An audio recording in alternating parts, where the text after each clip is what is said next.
जय हिंद मित्रांनो. आपल्या Shivarth D classes या यूट्यूब चॅनलला मी सर्वांचं स्वागत करतो. आपण या व्हिडिओमध्ये भूगोल विषयातील महत्त्वाचे काही फॅक्ट पाहणार आहोत. त्यामध्ये टी ई टी पेपर क्रमांक 1 आणि टी ई टी पेपर क्रमांक 2 यामध्ये आपल्याला हमखास प्रश्न यातून विचारले जातील. तर बघूया. पहिला पॉईंट आहे महत्त्वाचा. पृथ्वीवरील सर्वात मोठे अक्षवृत्त कोणते?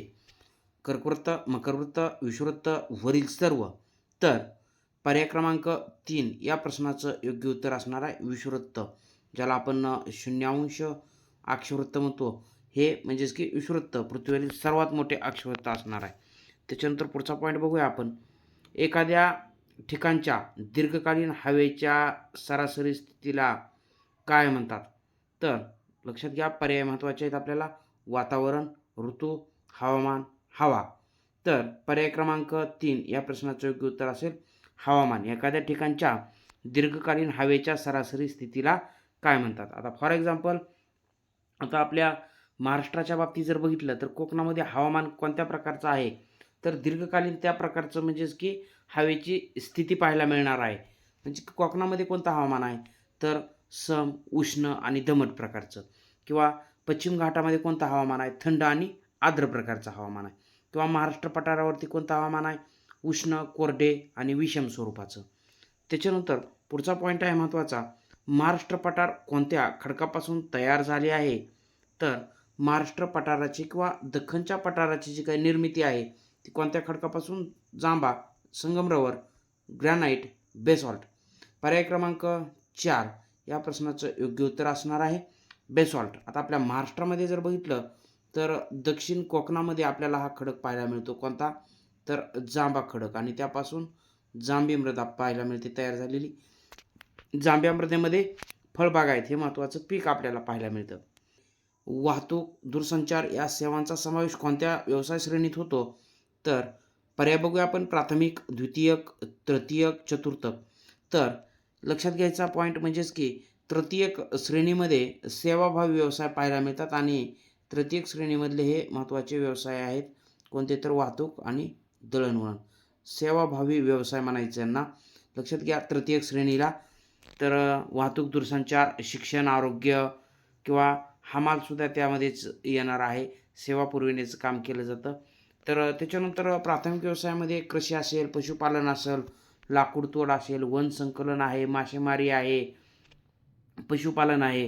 तर द्वितीयक श्रेणीमध्ये कोणते व्यवसाय येतात? तर उद्योगधंदे, कारखानदारी यांचा समावेश द्वितीयक श्रेणीमध्ये होतो. चतुर्थक श्रेणीमध्ये सर्व बुद्धिजीवी व्यवसाय असणार आहेत. म्हणजेच की त्यामध्ये प्राध्यापक असेल, डॉक्टर, वकील यासारखे जे काही व्यवसाय आहेत ते चतुर्थक श्रेणीमधील व्यवसाय असतील. तर त्याच्यानंतर पुढचा पॉईंट बघूया आपण महत्त्वाचा. संशोधक, शास्त्रज्ञ यांचा समावेश व्यवसायाच्या कोणत्या श्रेणीत होतो?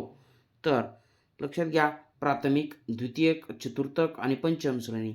तर पर्याय क्रमांक 4 पंचम श्रेणीमध्ये संशोधक आणि शास्त्रज्ञ यांचा समावेश होईल. तर व्यवसायाची पंचम श्रेणीसुद्धा अलीकडे महत्त्वाची लक्षात घ्यायची आहे आपल्याला. परीक्षेत विचारला जाऊ शकतो प्रश्न. संशोधक आणि शास्त्रज्ञ व्यवसायाच्या पंचम श्रेणीमध्ये येतात. त्याच्यानंतर पुढचा पॉईंट आहे महत्त्वाचा. जगातील सर्वात मोठ्या पृथ्वीगोलाचे नाव काय? तर महत्त्वाचं म्हणजेच की जगातला सर्वात मोठा जो काय पृथ्वीगोल आहे तो अमेरिकेत आहे. यारमत नावाचं ठिकाण आहे. या ठिकाणी हा पृथ्वीगोल पाहायला मिळतो आपल्याला. आणि त्याचं नाव काय आहे? तर बघूया आपण. विक्रमादित्य, भुवन, अर्था, वसुंधरा. तर पर्याय क्रमांक 3 अर्था हे याचं नाव असणार आहे. जे की अमेरिकेमध्ये आपल्याला बघा हा पृथ्वीगोल असलेला दिसून येतो. तर विक्रमादित्य काय आहे? तर वैदिक घड्याळ आहे. उज्जैनमध्ये जे काही जगातलं पहिलं वैदिक घड्याळ बसवण्यात आलं होतं विक्रमादित्य.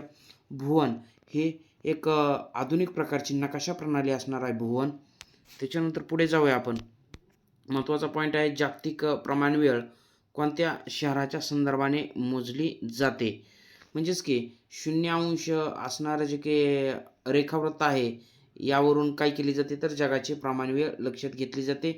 तर त्यामध्ये नेमकं कोणत्या शहराचा संदर्भ महत्त्वाचा आहे? तर रोम, मुंबई, न्यूयॉर्क आणि ग्रीनिच. तर ग्रीनिच या प्रश्नाचं योग्य उत्तर असणार आहे. या ठिकाणाहून जाणारं जे काही शून्यावंश जे काही रेखावृत्त आहे यावरून काय केली जाते? तर जगाची प्रमाणवेळ निश्चित केली जाते. तर कमेंट बॉक्समध्ये आपण सांगायचं आहे भारताची प्रमाणवेळ जगाच्या किती तासाने पुढे आहे? त्याच्यानंतर पुढे जाऊया आपण. महत्त्वाचा पॉईंट आहे की जगातील सर्वात मोठा महासागर कोणता? तर अटलांटिक, हिंदी, पॅसिफिक महासागर, आर्क्टिक महासागर. तर पर्याय क्रमांक 3 या प्रश्नाचं योग्य उत्तर असणारा जगातला सर्वात मोठा असणारा महासागर पॅसिफिक महासागर. आणि जगातला सर्वात लहान महासागर म्हणून आपल्याला कोणता लक्षात घ्यायचा आहे? तर आर्क्टिक महासागर जगातील सर्वात लहान महासागर असणार आहे. कोणता? आर्क्टिक. तर त्याच्यानंतर पुढे जाऊया आपण. प्रश्न महत्त्वाचा असणार आहे. आंतरराष्ट्रीय वार रेषा म्हणून ओळखले जाणारे रेखावृत्त कोणते? 0°, 180°, विषुववृत्त, कर्कवृत्त.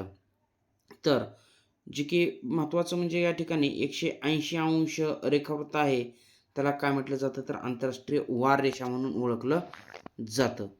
तर 0°वरून जगाची प्रमाण वेळ निश्चित केली जाते, आपण पाहिलं, लक्षात घ्या. त्याच्यानंतर पुढे जाऊन आपल्याला प्रश्न महत्त्वाचा बनणार आहे की जमिनीकडून समुद्राकडे वाहणाऱ्या वाऱ्यांना काय म्हणतात? तर लक्षात घ्यायचं आहे या ठिकाणी जमिनीकडून समुद्राकडे जे वारे वाहते त्यांना काय म्हणायचं? खारे वारे, मतलई वारे, पर्वतीय वारे, दरीय वारे. तर या वाऱ्यांना आपण काय म्हणतो? तर मतलई वारे म्हणतो. मित्रांनो लक्षात घ्या, हे जे वारं आहे ते रात्रीच्या वेळेमध्ये हे वारं जे की जमिनीकडून समुद्राकडे वाहू लागतं. महत्त्वाचं म्हणजे जमिनीवर हवेचा दाब हा जास्त असतो रात्री आणि समुद्रावर मात्र हवेचा दाब कमी असतो. त्यामुळं जमिनीकडून समुद्राकडे हे मतलई वारे वाहते आणि ते रात्रीच्या वेळेत वाहते. महत्त्वाची गोष्ट म्हणजे की एक बेसिक कन्सेप्ट लक्षात घ्यायची आहे. हवेचा दाब जास्त ज्या भागामध्ये असतो त्या भागाकडून कमी दाबाच्या पट्ट्याकडे किंवा हवेच्या कमी दाबाच्या भागाकडे हवा वाहू लागत असते. हे आपल्याला बेसिक लक्षात यायला पाहिजे. खारे वारे म्हणजे समुद्राकडून जमिनीकडे वाहणारे वारे, जे की दिवसा वाहते. कारण दिवसा समुद्रावर जे काय बघा हवेचा दाब असतो तो जास्त असतो आणि जमिनीवर हवेचा दाब हा दिवसा कमी असतो. त्याच्यानंतर आपण बघा महत्त्वाचं म्हणजेच की माझ्या चॅनलला जर नवीन असाल तर चॅनलला सबस्क्राईब करा आणि हा व्हिडिओ आपल्या मित्रापर्यंत जास्तीत जास्त शेअर करा. मित्रांनो या ठिकाणी हा व्हिडिओ आपल्याला आवडल्यास व्हिडिओला लाईक करा आणि आपल्याला TET परीक्षेसाठी परिसर अभ्यास किंवा जे की सामाजिक शास्त्र या संदर्भात महत्त्वाचं आपले प्लेलिस्ट पहा, जेणेकरून आपल्याला नक्कीच बघा चांगले मार्क्स आणण्यासाठी माझ्या चॅनलचा नक्कीच फायदा होईल. तर व्हिडिओ आवडल्यास व्हिडिओला जास्तीत जास्त लाईक करा. भेटूया पुढच्या व्हिडिओमध्ये. तोपर्यंत धन्यवाद. जय हिंद, वंदे मातरम.